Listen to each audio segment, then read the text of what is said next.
berapa kali sih kita akan menjalani bulan Ramadan? Paling 60 kali, 65 kali menjalani bulan Ramadan gitu kan. Jadi di saat bulan Ramadan datang itu kita masih diberi kesempatan bertemu dengan bulan Ramadan, kita manfaatkan yang sebaik-baiknya. Doa dan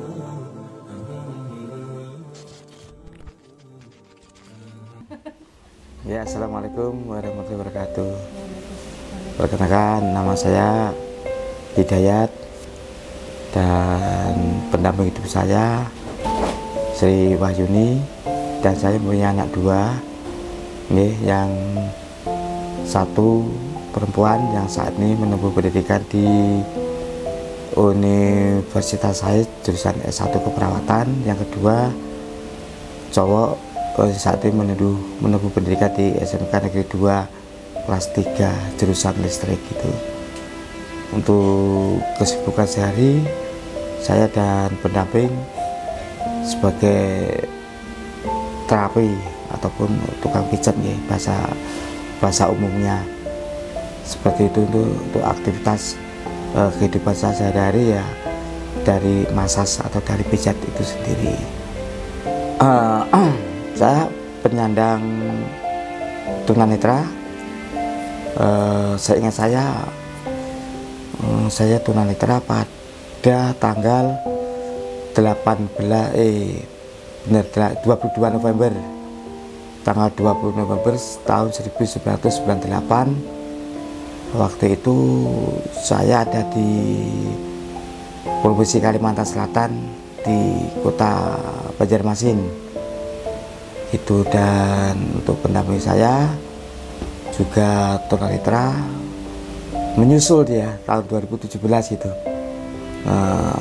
ya karena mungkin suatu penyakit nggak melihat, dia nggak bisa melihat. Dan istri saya atau pendamping saya juga mempunyai aktivitas sehari-hari yang sama itu, sebagai terapi atau masir untuk mencukupi kebutuhan kita sehari-harinya itu.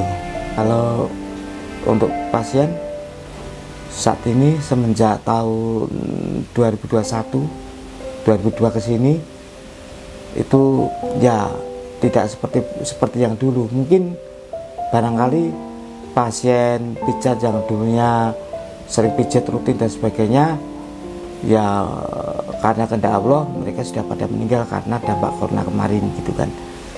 Jadi setelah itu sampai sekarang kita istilahnya mendapat pasien-pasien baru gitu. Kalau yang ingin pijat gitu, karena pasien-pasien lama itu kebanyakan sudah tiada gitu. Jadi kita mulai babak baru. Nah, babak baru seperti sini untuk tahun-tahun sekarang ini,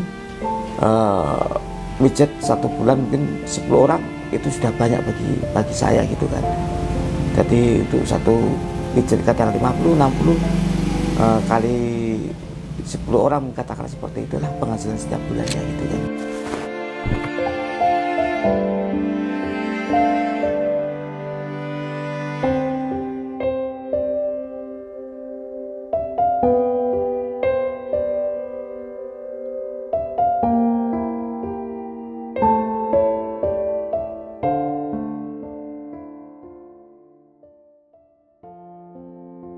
Mungkin dengan diambilnya salah satu anggota tubuh saya gitu bisa mengurangi dosa atau kesalahan saya. Jadi kita mengambil 5 dari itu aja, berarti Allah memberikan jalan terbaik bagi saya gitu kan. Saya masih dipercaya untuk mohon pengampunan atas segala apa yang telah saya perbuat itu, antara kehidupan duniawi dan kehidupan istilahnya rohani ya kan gitu kan, antara lahir dan batin gitu. Mungkin kalau saya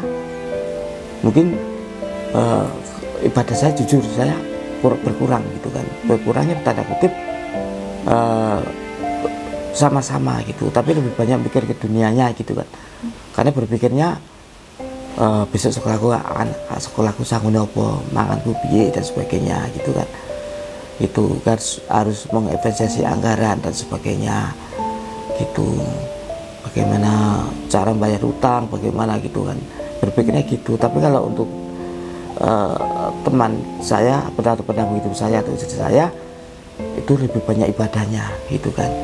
Jadi istri saya itu adalah waktu 24 jam itu mungkin lebih dari 12 jam untuk ibadah.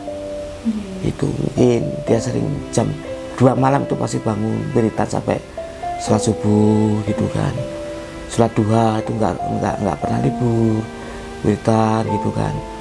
Itu bahkan maghrib sampai isya itu dia pasti di atas sajadah, beda dengan saya gitu kan. Beda di situ karena berpikir siapa tahu ada pasien, ada orang pijat, terus bagaimana, kadang-kadang kan bilang mas beras habis. Nah itu pikirannya kan udah bingung lagi gitu kan. Jadi untuk konsep untuk ibadah ya mungkin apa namanya ya, terfokus dengan kebutuhan materi. Mungkin seandainya apabila andai kata kayak seperti dulu gitu ya, mungkin finansial yang mungkin cukup gitu, mungkin lebih banyak ibadahnya gitu. Tapi bukan karena kita nggak punya terus nggak ibadah, enggak gitu kan, tetap ibadah gitu.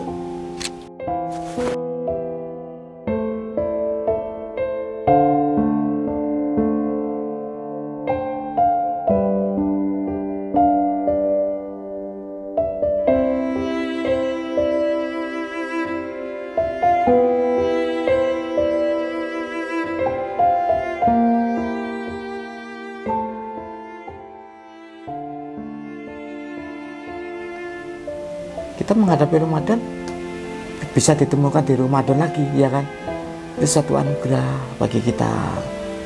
Berarti Allah masih mempercayai kami untuk menjalani puasa Ramadan gitu kan.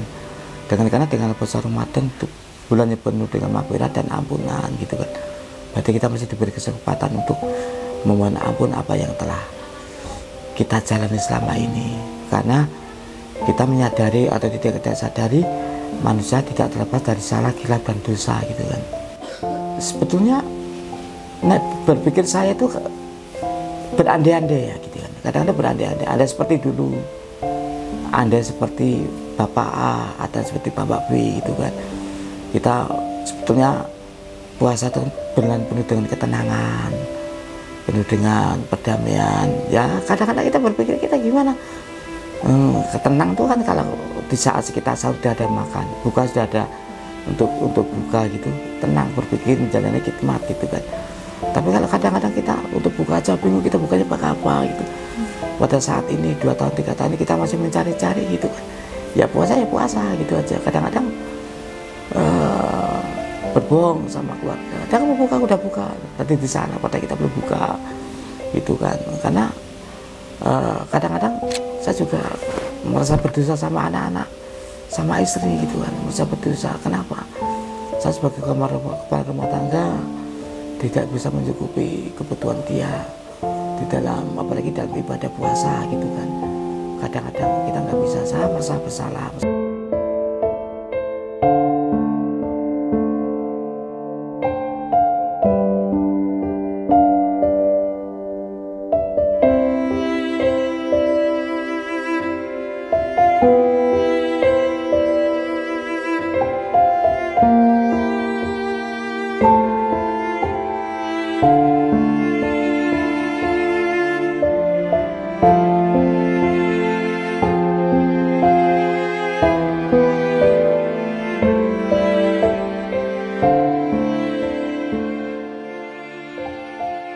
Lagi gitu kan. Terus saya kadang-kadang punya pemikiran gitu, oh iya ya, mungkin barangkali kalau orang yang normal gitu kan, orang yang normal gitu untuk bertanggung jawab antara anak dan istri gitu, dia sampai nekat mencuri, sampai nekat jambret, sampai nekat nyopet gitu kan.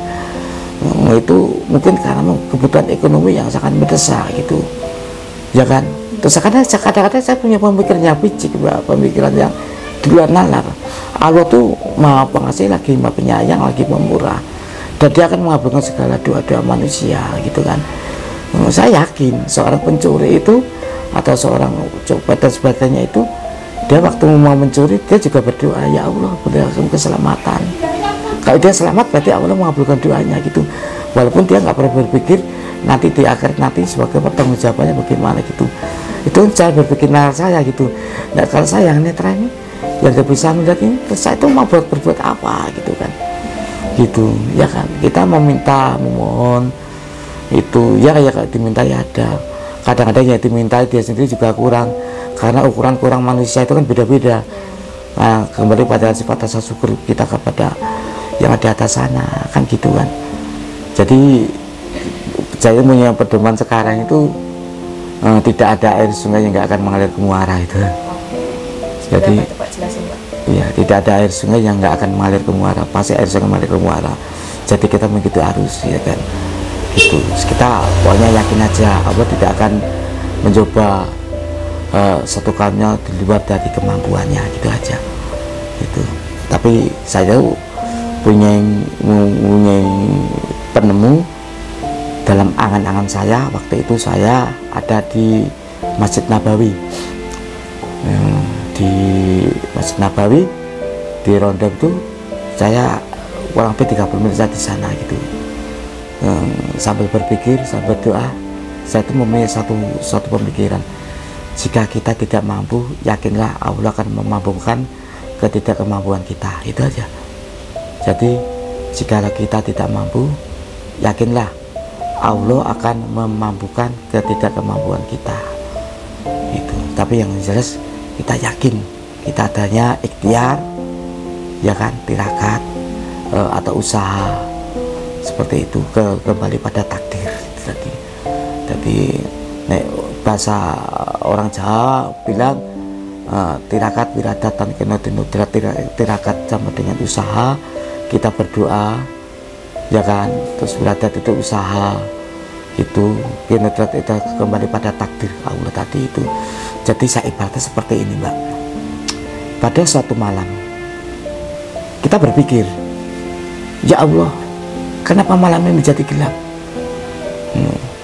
Terus manusia berpikir, berdoa, ya Allah, berilah terang pada malam hari ini ya, supaya aku bisa melihat sekeliling aku gitu. Kita berdoa seperti itu.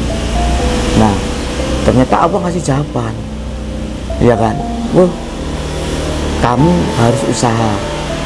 Nah usaha apa ya gitu, ketemu oncor, ketemu bambu, dikasih minyak, terus dikasih kain, kita nyalakan malam itu, walaupun berapa persen bisa terlihat terang. Berarti itu antara doa dan usaha. Kembali pada takdir, kalau takdir Allah itu menghadapi malam itu menjadi gelap ya kan, api itu akan terkena angin, akhirnya mati. Tapi kan tidak tidak menutup kemungkinan kita sudah berusaha ya kan, seperti saya keluarga pada yang disabilitas daripada umumnya, ya Allah boleh kami rezeki pada hari ini ya kan, boleh rezeki pada hari ya Allah. Kita tidak cuma berdoa, walaupun kita sholat duha sampai 11 rakaat, sholat tahajud dari jam 2 sampai jam 2 sampai subuh, kita berdoa, kita wiridan, kita zikir dan sebagainya. Kalau kita cuma berdoa, kita dapat rezeki dari mana? Nah terus akhirnya kita usaha pijat, berarti kita usaha pijat, kita berdoa terus berusaha kita apa pijat gitu kan. Kalau Allah menakdirkan kita dapat rezeki, ada pasien, Bu, Bapak, longgar nggak mau pijat? Wah ya gitu kan.